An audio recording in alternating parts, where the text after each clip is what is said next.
신앙은 하나님과의 관계입니다 라는 제목으로 하나님 말씀 나누도록 하겠습니다. 이 시편 23편의 말씀, 다윗의 시편이죠. 다윗이 자신의 인생 거의 말년에 이렇게 쓴 시편이 23편입니다.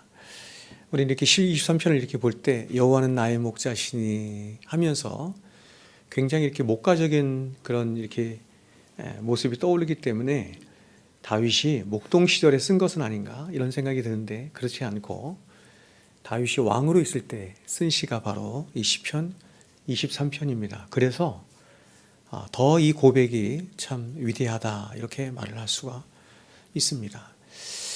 우리는 이 다윗의 위대한 시편 23편을 통해서 과연 기독교 신앙이 무엇인가 하는 그 기독교 신앙의 가장 핵심적인 것들을 우리가 이렇게 볼 수 있죠. 그 중에서 가장 먼저 우리가 생각하는 건 뭐냐면 기독교 신앙이란 하나님과 관계를 맺는 것이다, 이렇게 말씀을 드릴 수 있습니다.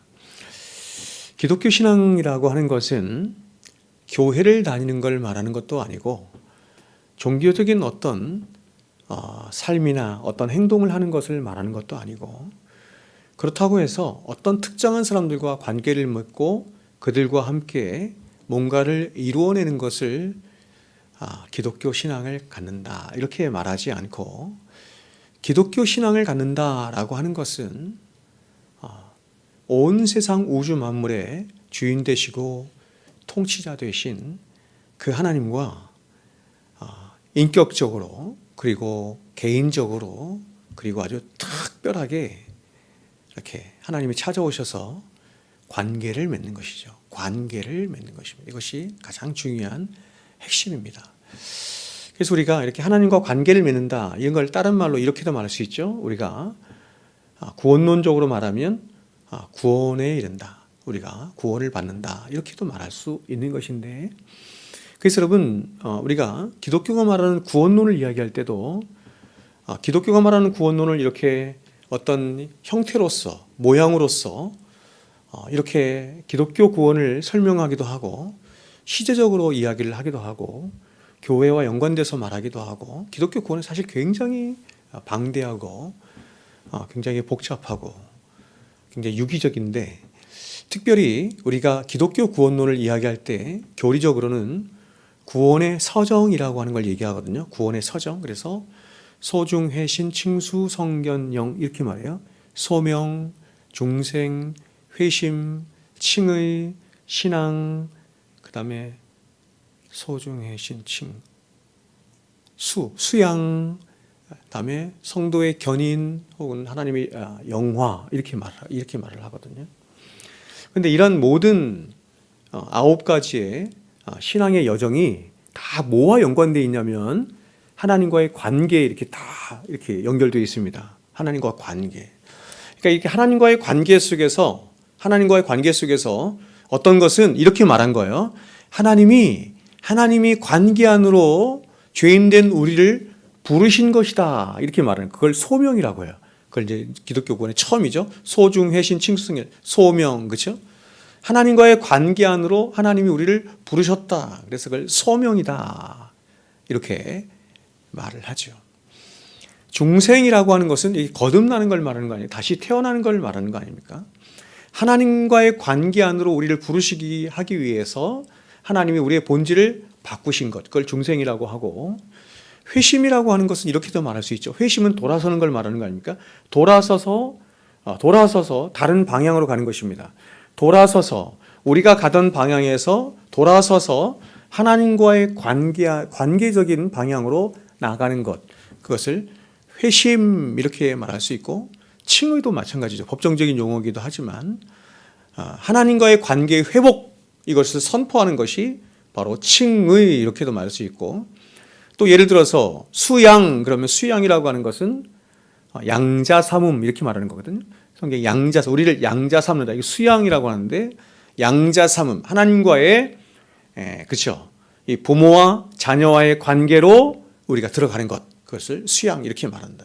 그래서 여러분 기독교가 말하는 구원론의 이 9가지 기독교 서정이 다 뭐와 연관되어 있냐면 하나님과의 관계와 연관되어 있다. 이렇게 말할 수 있는 것입니다. 그래서 과연 하나님이 나를 아시는가? 어떤 사람이 구원을 받았는가? 구원받지 않았는가? 혹은 어떤 사람이 하나님 백성인가? 그렇지 않은 것을 나누는 가장 중요한 시금석이 뭐냐면 그가 그리스도인가 아닌 거죠. 과연 하나님이, 그렇죠? 온 세상 우주 만물의 창조주 되신 그 하나님이 나를 아시는가 하는 것입니다. 나를 아시는가. 그렇죠? 그래서 그리고 나 또한 그 하나님을 아는가 하는 것입니다. 근데 어떻게 아느냐? 사랑의 관계 안에 아는가 하는 것입니다. 아는가. 그래서 마태복음 7장에서도 예수님께서 마지막 때에 예수님 앞에서 심판을 받는데 이렇게 말하는 거죠. 내가 너희를 도무지 알지 못한다. 이렇게 말하는 거죠. 너희와 관계를 맺은 적이 없다. 이렇게 말하는 것입니다. 내가 너를 안 적도 없고 내가 너를 사랑한 적도 없고. 이 얘기는 뭐냐면 하나님이 우리를 안 적도 없고 사랑한 적도 없다는 얘기는 역으로 말하면 이렇게도 말할 수 있는 거예요. 우리가 하나님을 안 적도 없고 하나님을 사랑하지도 않았다.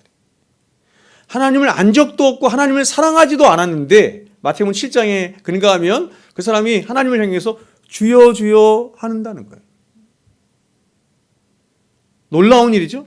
하나님을 안 적도 없고 하나님을 사랑한 적도 없는데 그 하나님을 향해서 주여 주여 한다는 것입니다. 더 나아가서 주의 이름으로 선지자도 하고 주의 이름으로 권능도 행해요. 그런 일이 있다는 것입니다. 그런 일이 있다는 것입니다. 그래서 이 안다라고 하는 것, 하나님이 나를 아시고 내가 하나님을 아는 것이 사랑의 관계, 그렇죠? 인격적인 관계, 굉장히 개인적이고 특별한 독특한 인격적인 관계를 맺는 것, 이것을 기독교 신앙을 갖는다 이렇게 말하고 그런 사람을 구원받은 하나님의 백성이다 이렇게 말을 하는 것입니다. 더 나아가서 이제 이렇게 구원받은 신자가 끊임없이 성화되어 가는 것 또한 그런 하나님의 관계를 어떻게 더 증진시키고 어떻게 바르게 하고 그 하나님의 관계를 내 인격과 삶 속에서 그 하나님을 얼마나 더 풍성히 누리는가 하는 것에 있는 거예요. 이게 기독교 신앙의 핵심이에요.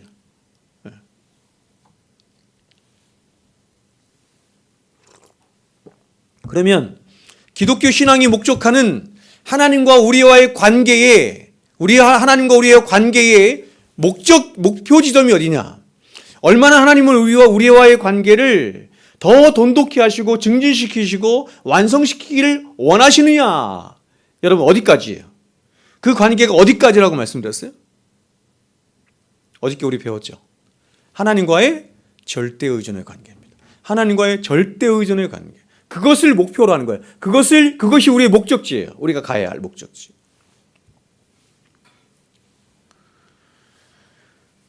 자, 오늘 1절과 2절, 아니 6절까지의 말씀을 쭉 보십시오. 이게 아주 친밀하고 인격적인 하나님과의 교감과 교통이 이 시인과 이루어지고 있는 것을 우리가 보죠. 그렇죠? 오늘 1절과 2절을 특별히 보면 시인이 이렇게 말하죠. 하나님을 여호와라고 부르는데 이 여호와가 관건인데 그 여호와가 누구의 하나님이 아니라 이렇게 말하죠. 나의 목자시며 이렇게 말합니다. 특별한 표현을 쓰는데 이것이 시인의 어떤 경험 세계 안에서 시인이 갖고 있는 굉장히 독특한 표현을 한 것 같아요. 나의 목자시니 이렇게 말하죠. 나의 목자입니다. 다른 누군가가 또한 부족하지 않고 이렇게 말하죠. 내가 부족함이 없습니다. 이렇게 얘기하죠. 그러니까 내가 개인적으로 하나님을 만났고 하나님과 관계했고 하나님의 어떠하심들을 내가 경험했어요. 경험 세계 안에서. 그래서 그는 이렇게 하는 거예요. 내가 그 하나님과의 관계 안에서 내 평생에 부족함이 없었습니다. 이렇게 말하는 거예요. 2절에서는 이렇게 말해요. 그가 나를 이렇게 말합니다. 그가 나를, 나도 하나님을 그렇게 알고 있고 그렇게 관계했고 그렇게 사랑했고 했는데 그분도 나를, 그가 나를입니다. 그가 나를.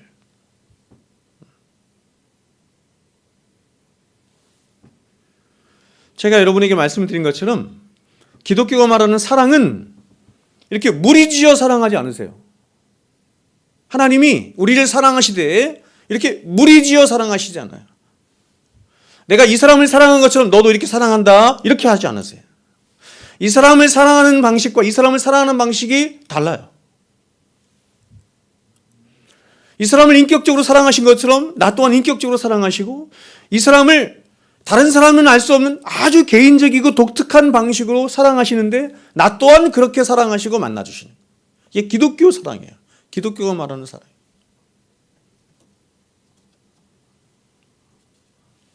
그래서 하나님의 사랑을 이렇게 파이적 사랑이라고 하지 않습니다. 파이적 사랑이라고 하는, 파이 아시죠? 파이. 우리는 파이를 먹지 않으니까 파이와 비슷한 게 뭐 있죠? 피자. 그렇죠? 피자가 8조각 이렇게 있습니다. 혹은 16조각 이렇게 나온다고 생각해요.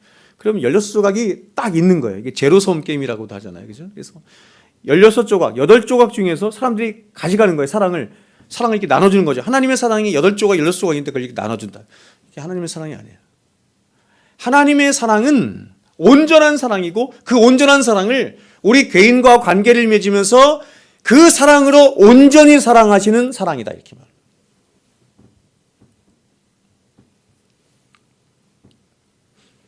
그래서 우리가 하나님의 사랑을 경험할 때는 그렇게 경험합니다. 그렇게 아주 개인적이고 특별하고 인격적으로 사랑을 경험해요. 하나님과의 만남이 그렇게 이루어지는 거예요.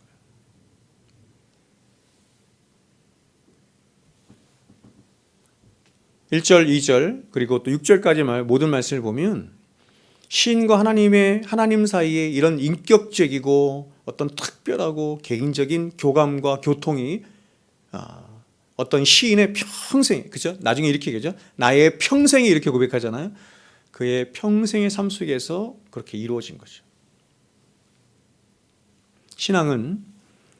기독교 신앙은 이처럼 하나님과의 개인적인 관계를 기초하여 그 기초 위에 세워진 것입니다. 다윗은 시편 118편에서 이렇게도 고백했습니다. 들어보세요. 여호와는 내 편이시라. 그렇죠? 아주 개인적으로 말하죠. 여호와는 내 편이시라. 내가 두려워하지 아니하리니 사람이 내게 어찌할까. 여호와께서 내 편이 되사 나를 돕는 자들 중에 계시니 그러므로 나를 미워하는 자들에게 보응하시는 것을 내가 보리로다. 여호와께 피하는 것이 사람을 신뢰하는 것보다 나으며 여호와께 피하는 것이 고관들을 신뢰하는 것보다 나으니라. 그러니까 이러한 고백이 뒤에 있는 여호와께 피하는 것이 사람을 신뢰하는 것보다 낫고 여호와께 피하는 것이 고관들을 신뢰하는 것보다 낫다라고 고백하게 된 이 시편 23편도 마찬가지입니다. 구조가 이렇게 고백하는 이유가 뭐냐면 내가 경험한 하나님을 내가 신뢰했기 때문이에요. 내가 만난 하나님을 깊이 만나고 경험했기 때문이에요. 다윗은 다른 누구의 하나님이 아니라 바로 자신이 개인적이고 인격적이고 특별하게 만났고 경험했고 사랑한 하나님을 말하고 있는 거죠.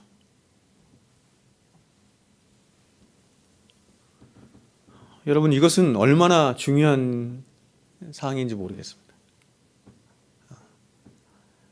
저는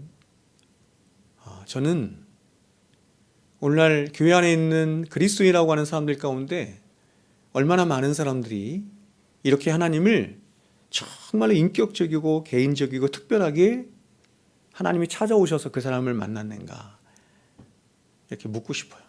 묻고 싶습니다.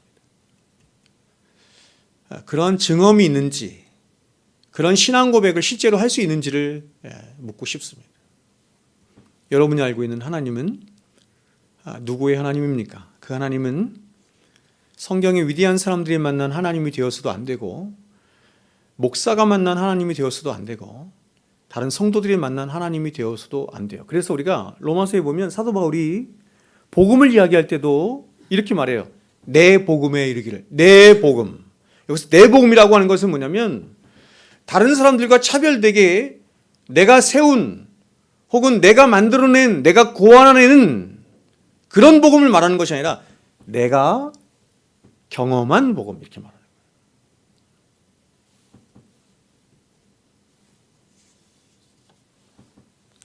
자, 그런데 이렇게 앞에서 서두에서 말씀드린 것처럼 이렇게 시인이 그렇게 성도가 혹은 관계를 맺고 있는 하나님은 우리의 혹은 성도의 생명의 주관자 되시고 온 우주 만물을 창조하셨고 또 자신을 죄에서 구원하신 바로 이런 것입니다.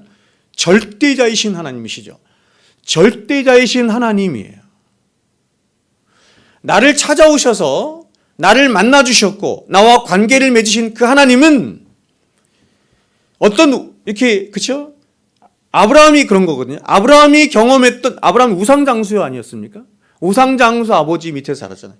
그 많은 우상들을 봤던 그런 신들 중에 하나가 아니다 이래요. 그래서 여러분 아브라함이 갈대아 우르를 떠나서 사실은 한동안은 자기가 믿는 하나님, 자기를 찾아오신 하나님을 오해했어요. 그 아버지와 함께 살면서 많은 신들을 섬겼지 않습니까? 우상들을. 그래서 그런 우상들 중에 하나였는 줄 알았어요. 그런데 세상에서 가장 센 나라, 애굽. 세상에서 가장 힘 있는 왕, 바로죠? 근데 바로가 꼼짝을 못해. 애굽이란 나라를 이겨요. 그 하나님을 보면서 야, 나를 찾아오신 하나님이 이게 굉장한 하나님이구나.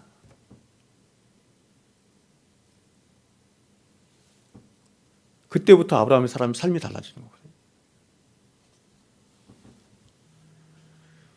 성도가 경험하는 하나님은 이 하나님이죠. 성도가 경험하는 하나님은 바로 이 하나님이에요. 절대자이신 하나님.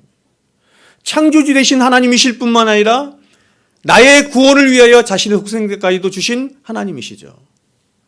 그 하나님을 경험함으로 이제 성도의 삶의 최우선순위가 바로 하나님이 되는 거예요.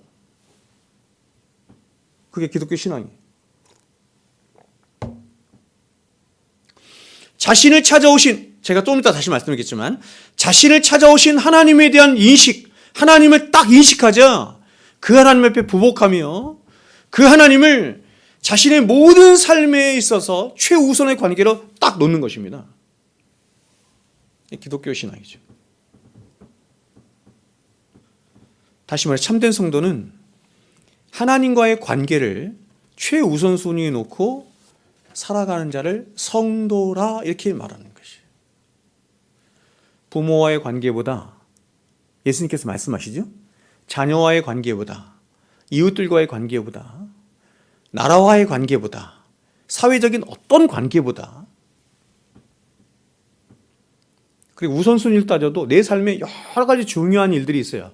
가치 있는 것들이 있어요. 그러나 그 모든 것들보다 내 관계의 최우선의 관계에 누가 있냐면 하나님이 계시고 내 인생의 최고의 가치에 뭐가 있냐면 하나님이 계시는 거예요. 그게 그리스도인이에요.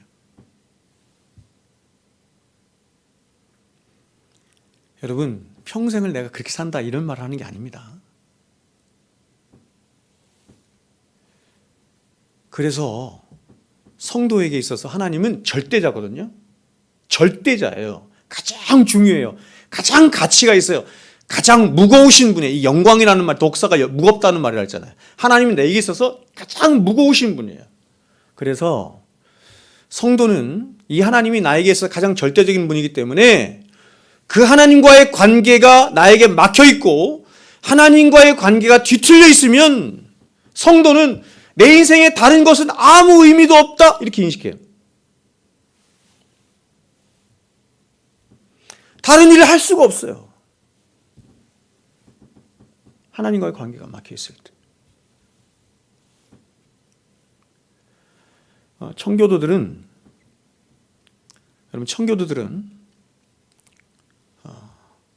이 하나님을 얼마나 우선시하며 살았냐면 아침에 일어나서 말씀을 가지고 하나님을 묵상할 때 그 하나님의 임재를 말씀 속에서 느껴지지 않으면 하루를 시작하지 않았다고 해요. 그 정도로 하나님을 자신의 삶의 최우선순위로 두고 살아가는 거예요.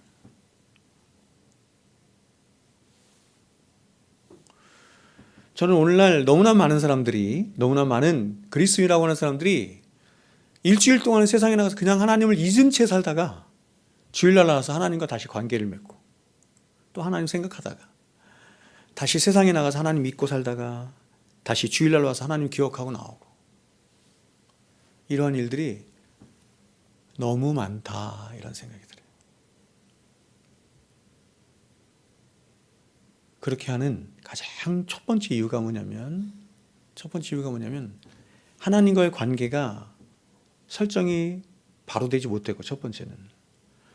두 번째는 그래서 그 하나님과의 관계가 바로 설정되지 못하므로 두 번째 중요한 게 뭐냐면 성회로 모이는 주일날 하나님 앞에 예배를 바르게 드리지 못했기 때문이다 이렇게 생각해요. 지난번에 제가 예배론 말씀 때도 말씀을 드린 것처럼 성도는 하나님을 자신의 인생의 최우선순위에 두는 것입니다. 가장 가치롭게 여기는 것입니다. 하나님을 만나기 전에 모든 사람들은 자신의 인생에서 최고의 가치를 어디에 두냐면, 최우선순위를 어디에 두냐면 자기에게 두는 거예요. 자기에게. 나의 인생의 최고의 가치로운 존재는 나다 이렇게 생각하는 거예요. 그런데 그리스도인은 그게 무너지는 것입니다. 그래서 이렇게 고백하는 거죠. 내가 그리스도와 함께 십자가에 못 박혔나니. 십자가에 못 박히는 거예요.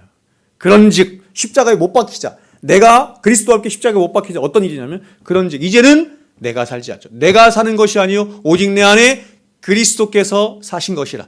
이제 내가 육체 가운데 여전히 살지만 육체 가운데 사는 것은 나를 사랑하사 나를 위하여 자기 자신을 버리신 하나님을 아들을 믿는 믿음 안에서 사는 것이라. 이게 달라지는 거예요. 중심이 Center the Christ 이렇게 말하거든요. 그 중심이 바뀌어지는 거야. 내 중심에, 내 삶의 중심에, 내 인격의 중심에, 내 인생의 중심의 자리에 그분이 놓여지는 거야. 이게 기독교 신앙이에요.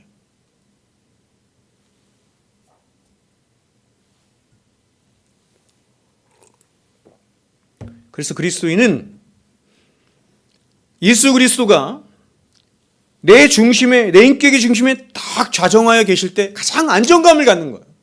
요동하지 않는 거예요. 세상의 어떤 시류나 세상의 어떤 환경이나 처지와 상관없이 그분이 내 안에 계실 때 그리스도인은 그렇습니다. 그리스도인은 가장 안정감을 가져요. 근데 아무리 돈이 많고 아무리 세상에서 뭔가를 다 가졌어도 예수 그리스도가 내 중심에서 이렇게 뾰딱하게 있을 때 이 불안함을 느끼는 거예요. 그 사람을 그리스도인이라고 해요.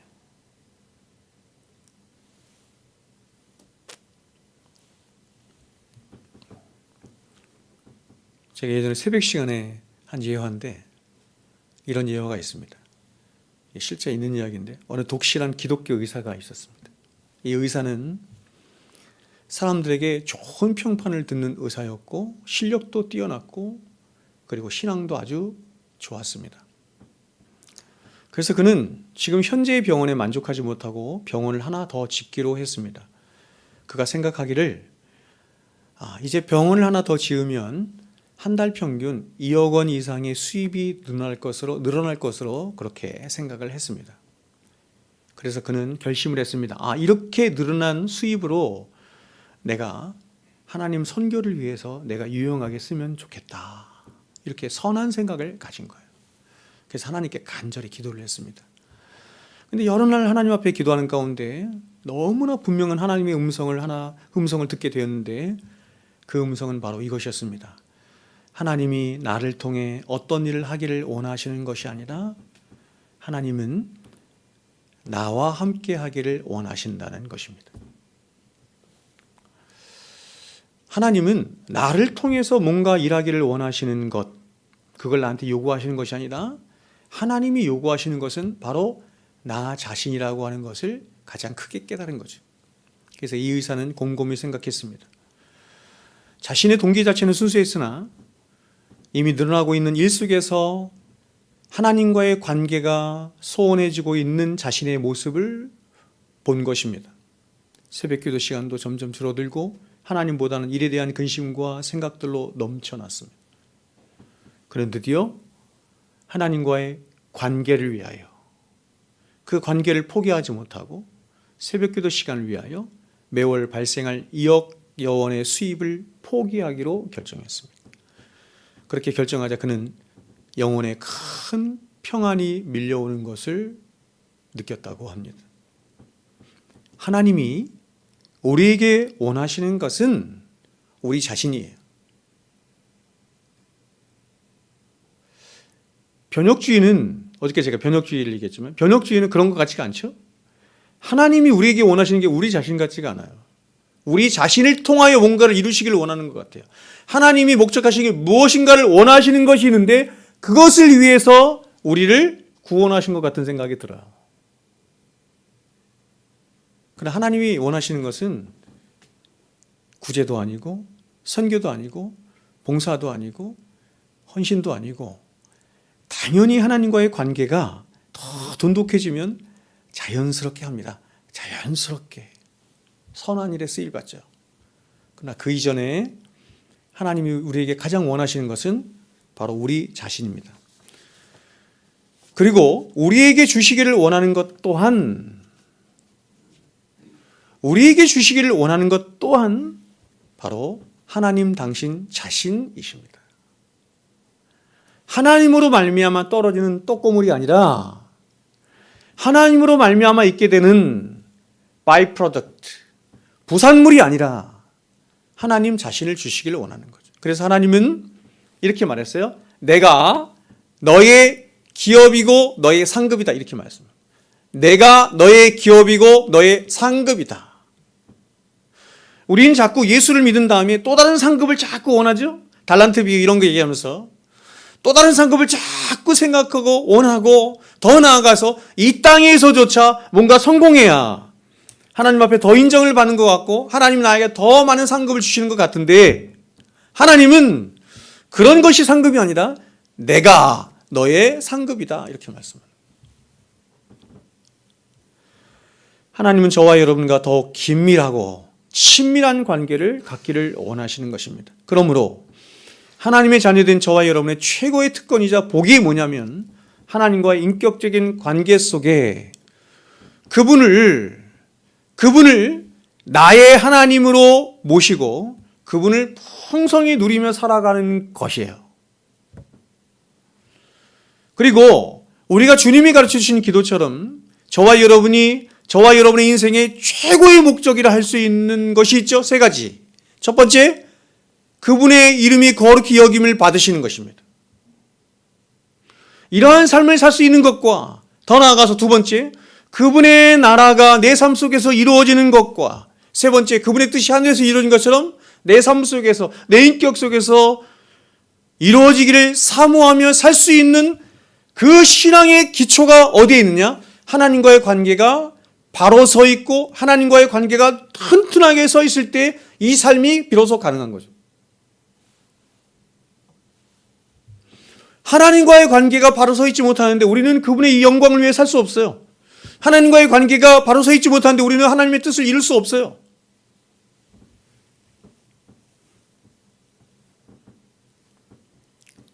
그래서 그리스도인의 삶의 신앙의 가장 중요한 절대 포기할 수 없는 기초가 뭐냐? 하나님과의 관계다. 이렇게 말해요. 제가 여러분 사드락과 메삭과 아벳느고를 얘기할 때도 사드락과 메삭과 아벳느고가 그렇게 얘기하는 거예요. 여호와 하나님께서 우리를 이 풀무불 가운데 건져내실 것을 우리가 믿어요. 그러나 그리 아니하실지라도 이 일에 대하여 이렇게 말하거든요. 이 일에 대하여는 우리가 아무 말도 할 말이 없습니다. 이렇게. 근데 그 일이 뭐냐는 거예요. 그 일이 하나님과 나와의 관계를 말하는 거예요. 세상에 어떤 것은 내가 다 포기할 수 있어도 절대 포기할 수 없는 한 가지가 있으니 그것이 뭐냐면 하나님과의 관계입니다. 차라리 날 죽이십시오. 이렇게 얘기해요.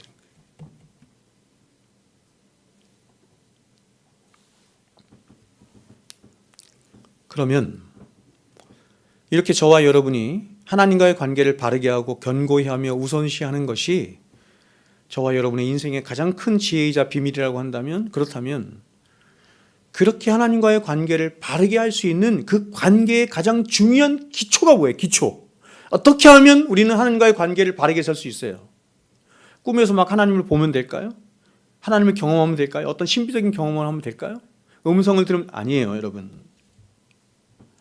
성경은 그렇게 말하지 않고 하나님과의 관계의 기초, 그러니까 하나님이 우리와 관계를 맺으시는 그 방식이 말씀의 방식.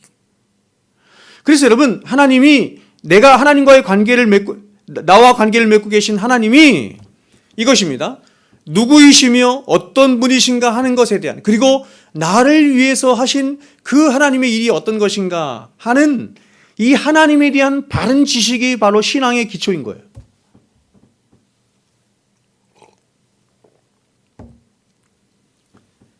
그래서 신앙의 가장 핵심이자 기초가 뭐냐면 하나님을 아는 것입니다. 하나님을 아는 것. 그걸 구원이라고도 해요.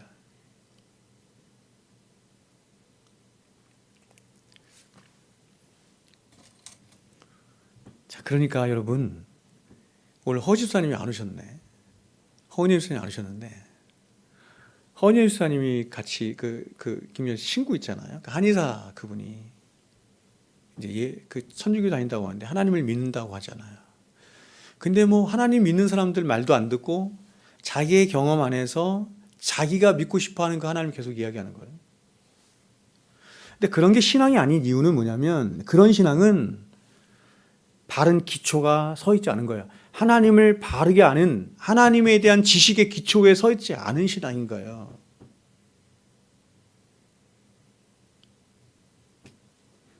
그러면 지금 시인이 인식하고 있는 하나님은 어떤 하나님일까요? 지금 시인이 하나님을 어떻게 인식하고 있습니까? 그는 이렇게 부릅니다. 여호와, 이렇게 불러요. 여호와는 나의 목자시니. 그렇죠? 그가 인식하고 있는 하나님이 여호와 하나님이에요. 시인은 하나님을 향해서 이렇게 고백합니다.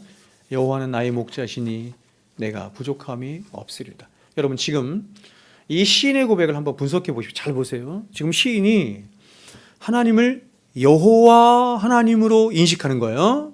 하나님이긴 하나님인데 그 하나님을 어떤 하나님이냐면 여호와 하나님으로 인식하자 그는 다시 그 하나님을 자신의 영혼의 목자로 인식하며 고백하는 거예요. 그러니까 하나님이 나의 영혼의 목자가 되실 수 있는 이유가 뭐냐면 그분이 여호와이시기 때문이다, 이렇게 말하는 거죠. 그리고 그 결과로 그는 자신의 영혼의 목자이신 여호와 하나님을 향해서 고백하기를 나에게는 어떠한 부족함도 없습니다 하는 전인격적인 삶의 고백을 다시 하는 거예요. 그렇게 구조가 되어 있죠. 그러면 지금 시인이 인식하고 있는 여호와 하나님은 어떤 하나님일까요? 그리고 과연 시인과 동일한 하나님을 믿고 섬긴다고 하는 여러분은 과연 하나님을 여호와로 인식하고 있습니까? 저는 오늘날 성도들 안에서 인식하고 있는 이 하나님이 너무나 가볍고 천박하다는 생각을 합니다. 여호와라고 하는 말이 제가 지난번에도 말씀드린 것처럼 여호와라고 하는 말이요, 구약에서만 6321번이 등장해요.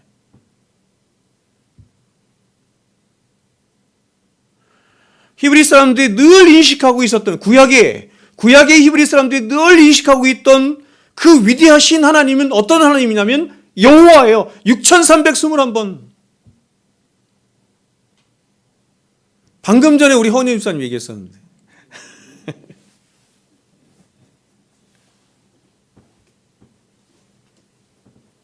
근데 오늘날 사람들은 하나님을 여호와로 인식하지 못하고 여호와 하나님으로 인식하지 못해요. 그래서 하나님을 인식하는 생각들이 굉장히 천박해요. 우리 요즘 그렇죠? 화요일날 성경 공부 시간에 하나님을 배우잖아요. 그렇죠? 하나님. 지금 하나님을 얼만큼 배웠냐면 이제 시작한 거예요. 하나님 배우기 시작하는 거예요. 어저께 뭐 배웠죠? 자존하시는 하나님, 그렇죠? 자존하시는 하나님 요거 하나만 배웠는데, 그렇죠? 고용노동부 예배를 갔더니 그 회장님이 사람들에게 우리가 화요일날 성경 공부를 한다, 이렇게 4명이서 성경 공부를 한다 이렇게 말하면서 이렇게 말씀하시더라고요. 화요일날 성경 공부 시간에 하나님에 대해서 말하는데 전율이 느껴진다, 이렇게 얘기하더라고요. 전율이 느껴진대.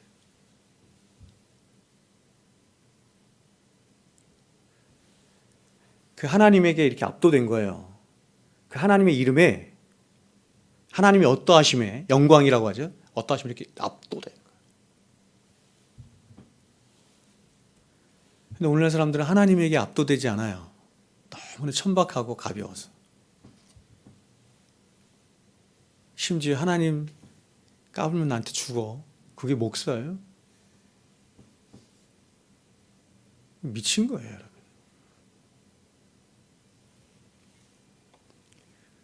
마치 하나님을 이방 종교에서 말하는 어떤 천박한 신이나 혹은 무당이나 산신령처럼 자신의 안위와 복과 번영을 위해서 존재하는 그런 샤먼처럼 생각하는 경우가 기독교 신앙을 가졌다가 하는 그리스도인들 안에서도 얼마나 많은지 모르겠습니다. 하나님을 자신의 인생의 성공과 안위를 위해서 부려먹을 존재로 생각해요. 이용해 먹을 존재로 생각해요.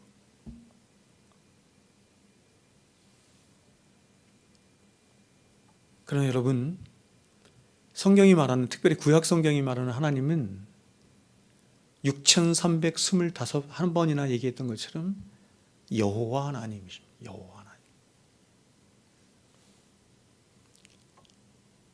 그러면 여러분, 여호와 하나님은 어떤 하나님이죠? 이 여호와 하나님이 가장 먼저 등장하는 곳이 어디냐면 출애굽기 3장입니다. 출애굽기 3장에서 이렇게 말해요.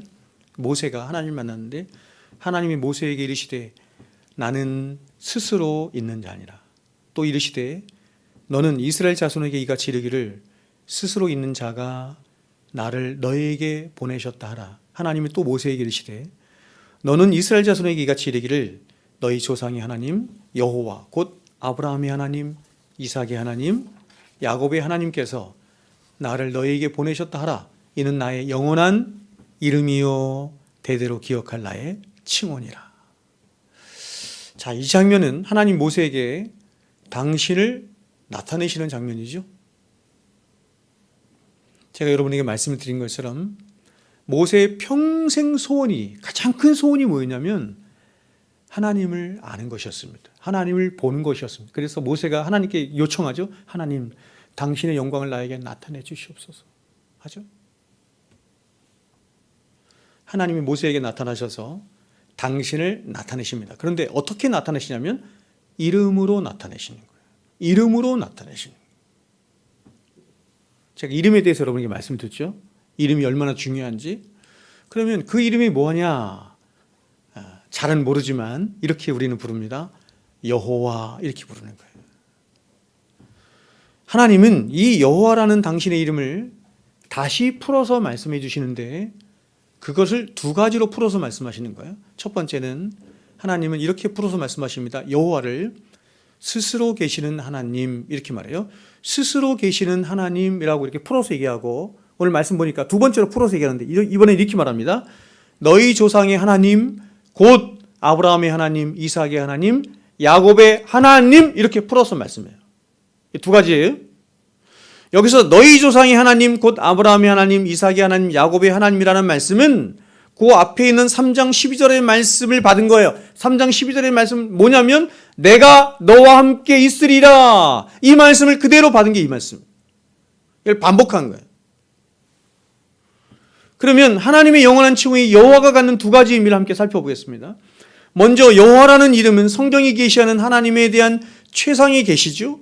하나님 자신, 혹은 하나님의 모든 것, 혹은 하나님의 본질과 속성을 가리키는 하나님이 스스로 자신에 대해서 나타나시고 가르쳐 주신 영원히 기억되어야 할 하나님의 칭호, 여호와. 여호와인지 모르겠어요. 어떻게 읽는지는. 근데 하여튼 여호와.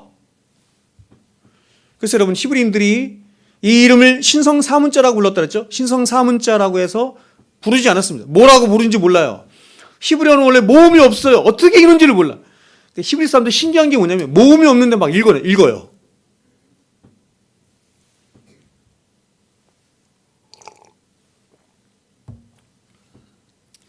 히브리 사람들이 모음을 붙이지 않은 이유도 거기 있습니다. 하나님의 말씀을 신성시 여겼기 때문이에요. 근데 특별히 하나님의 이름, 이 신성사 네 글자가 있거든요. 이 네 글자. 알파벳 네 글자가 있는데 이걸 뭐라고 읽을지를 모르는 거야. 자기네 마음대로 읽으면 안 되는 거야. 이게 하나님의 이름이기 때문에. 그래서 여기 아도나이 이렇게 붙인 거야. 나의 주. 그래서 그냥 아도나이 이렇게 읽었어요. 아도나이.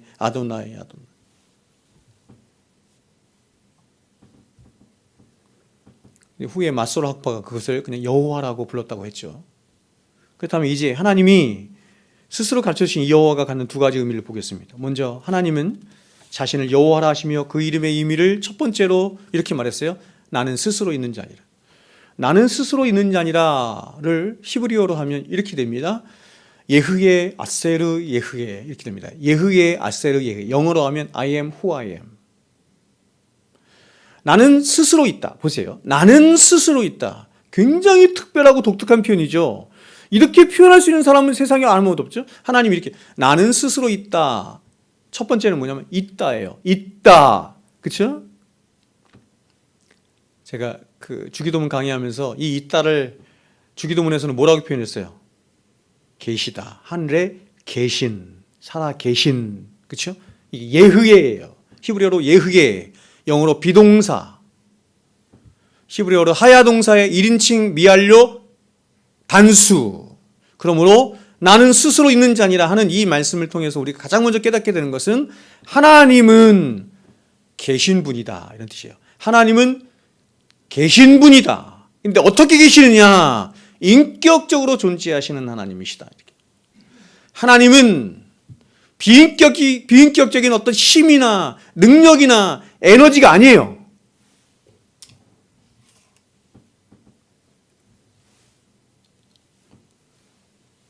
하나님은 저와 여러분처럼 인격체로 존재하시는 하나님이자 인격적인 관계 안에서 존재하세요. 하나님이 인격적인 관계 안에서 어떻게 존재하시죠? 성부, 성자, 성령으로 존재하시는 거예요. 성부, 성자, 성령이 삼위 하나님 안에서 어떻게 일체로 존재하시느냐? 인격적인 사랑의 관계 안에서 존재하신다.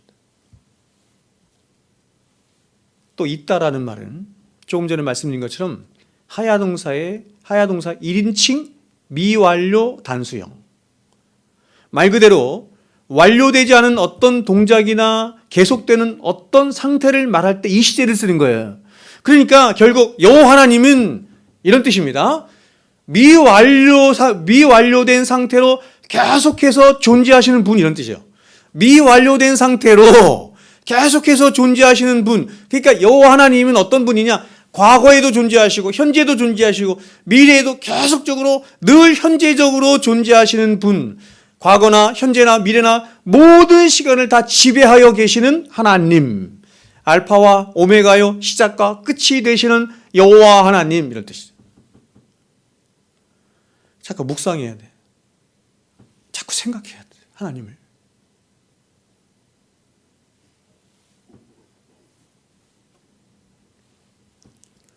또한 나는 스스로 있는 자니라는 말씀은 하나님은 스스로 독립적으로 존재하시는 유일무이하시고 절대자이신 하나님. 그렇죠?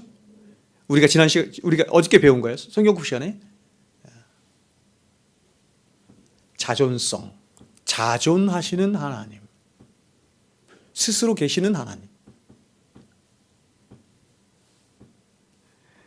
저는 이렇게 하나님의 어떤 이런 본성이나 하나님의 어떤 그 영광이나 어떤 하나님의 이름이나 이런 것, 하나님의 인격이나 이런 것들을 말할 때 굉장히 기분이 좋아요. 기분이 좋고 굉장히 기뻐요.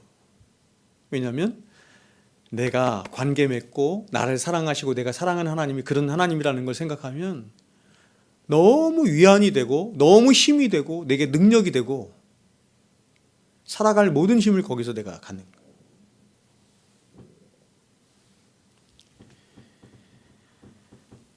여러분, 우리가 보통 존재를 나타낼 때는 수식어를 통해서 그 존재를 규정하거나 나타내는데 하나님은 어떤 수식어도 없이 나는 스스로 있는 자니라 라고 말씀하시므로 하나님은 그 어떤 존재에게도 구속되시거나 의존되시거나 규정되지 아니하시고 스스로 홀로 독립적으로 존재하고 계신, 이것을 신명기에서는 이렇게 말했는데요.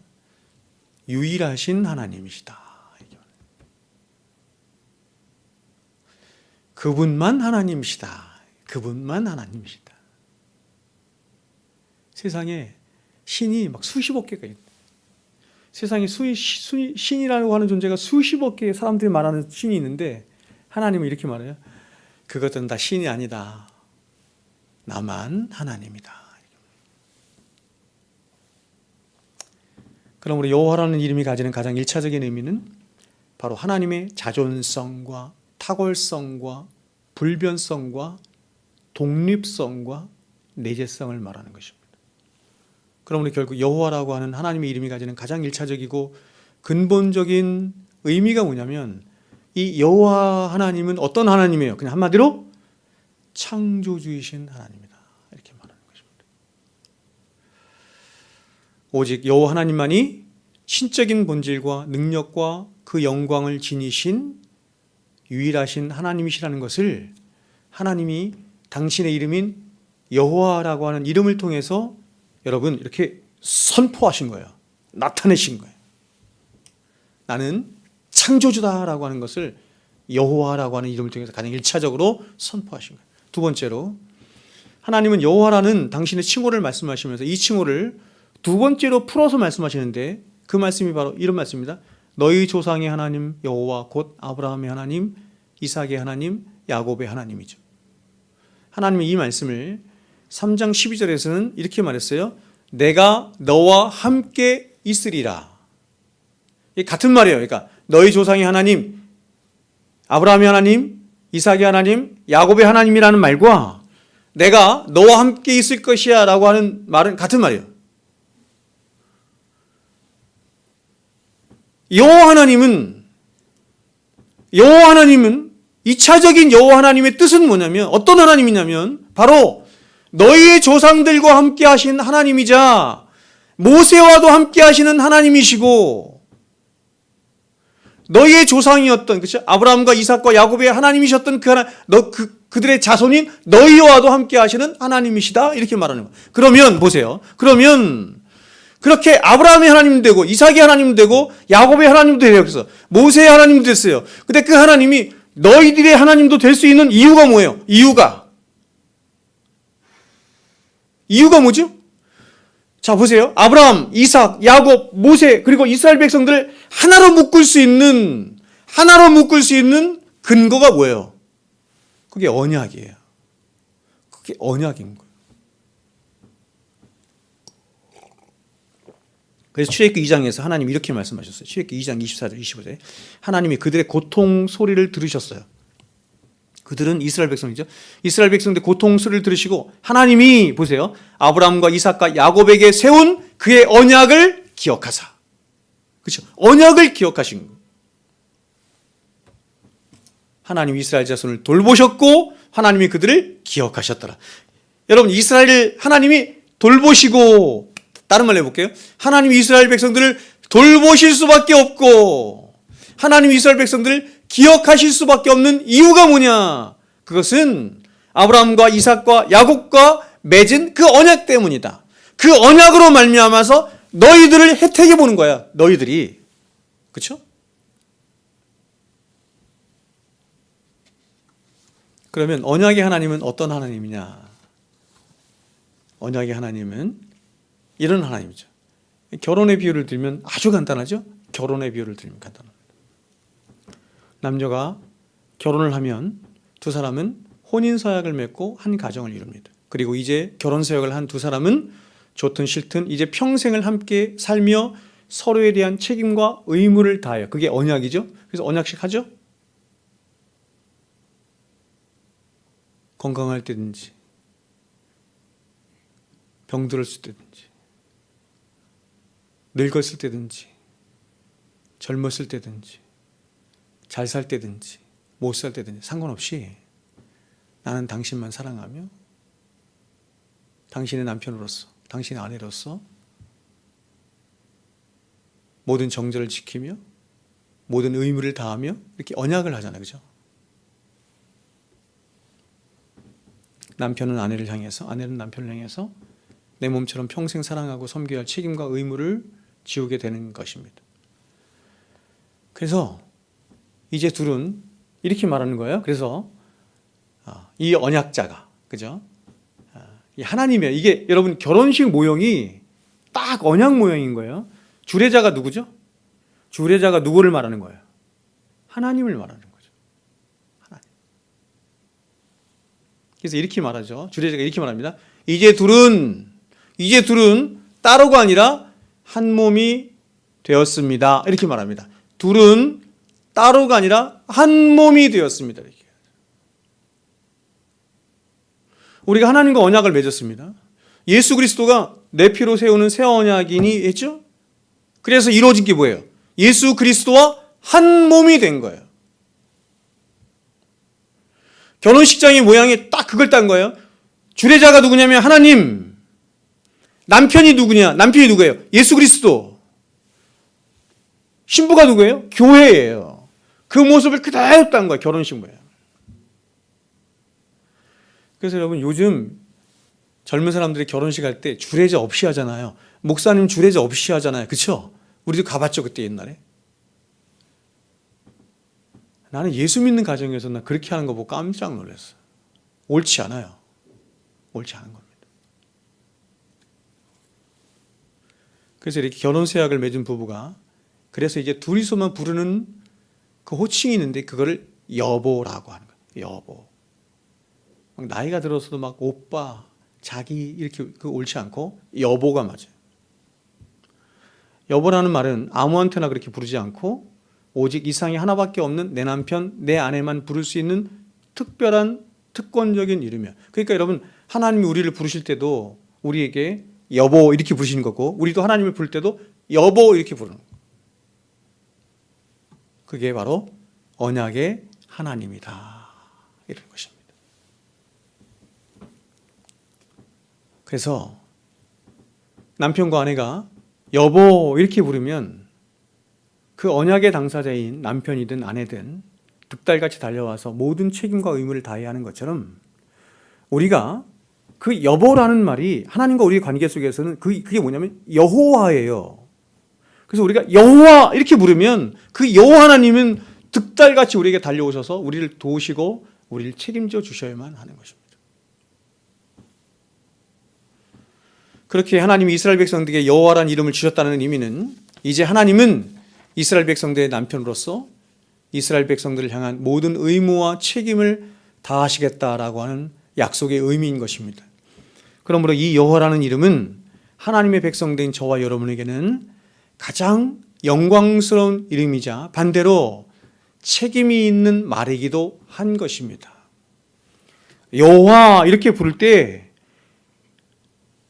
우리를 가장 안전하게 하고 가장 평강하게 하고 가장 자신감 있게 하고 가장 영광스럽게 하는 말이 뭐냐면 하나님을 여호와라고 하는 부르는 의미고 이게 또한 언약적인 의미가 있기 때문에 그래서 여호와라고 우리가 부를 때 내 남편 이렇게 부를 때 우리 또한 어떤 거냐면 내 남편에게 내가 최선을 다해서 충성을 다해서 그분께 정절을 지킬 것을 생각하면서 여호와 이렇게 부르는 거죠. 하나님은 저와 여러분에게 이 여호와라고 하는 이름으로 오셔서 다시 말해서 남편이라는 이름으로 오셔서 그 이름 안에 있는 약속을 따라 우리를 만나 주셨고 구원해 주셨고 하늘에 속한 모든 기업의 약속들을 다 주신 것입니다.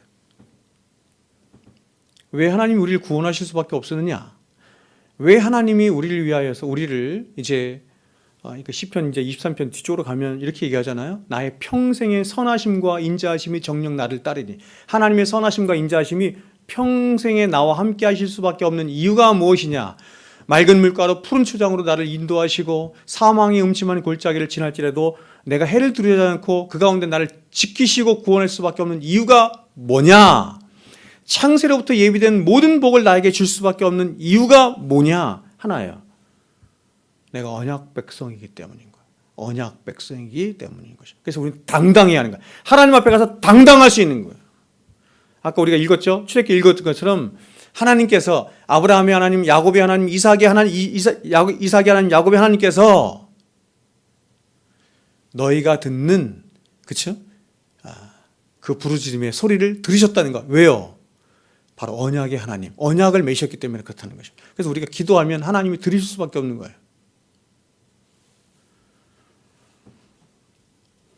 그러므로 과연 나와 관계를 맺고 계신 하나님이 여호와 하나님이시라는 것을 진정으로 알고 고백하는 모든 진실한 성도들은 오늘 다윗처럼 여호와는 나의 목자시니 내가 부족함이 없습니다 하는 그 진실하고 장엄하고 숭엄하며 영광스러운 고백을 하게 되는 것입니다.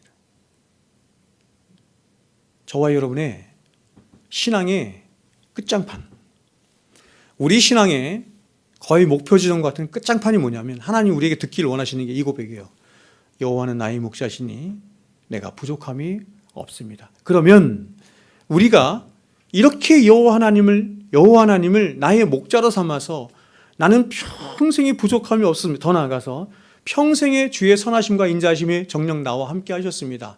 내 잔이 넘칩니다. 그래서 나는 이제 앞으로 나의 모든 삶을 여호와의 집에 거하며 하나님 나라를 사모하며 살고 싶습니다 하는 이 고백을 할 수 있는 근간이 뭐예요? 여호와 하나님을 아는 거예요. 여호와가 누구인지를 아는 거예요. 그래서 여러분 여호와 하나님을 아는 것이 인생의 최고의 복인 것입니다. 최고 복. 세상에 어떤 것보다 가장 중요한 것이 우리가 어저께도 배웠지만 하나님을 아는 것입니다. 하나님을 배우는 것입니다. 저와 여러분은 평생의 삶에 여호와 하나님을 더 많이 알고 더 바로 알고 더 풍성히 알아서 오늘 시인이 고백했던 이 고백, 여호와는 나의 목자시니 내게 부족함이 없습니다. 더 나아가서 내 잔이 넘칩니다 하는 이 고백 할 수 있기를 주의 이름으로 축원드립니다. 기도하겠습니다.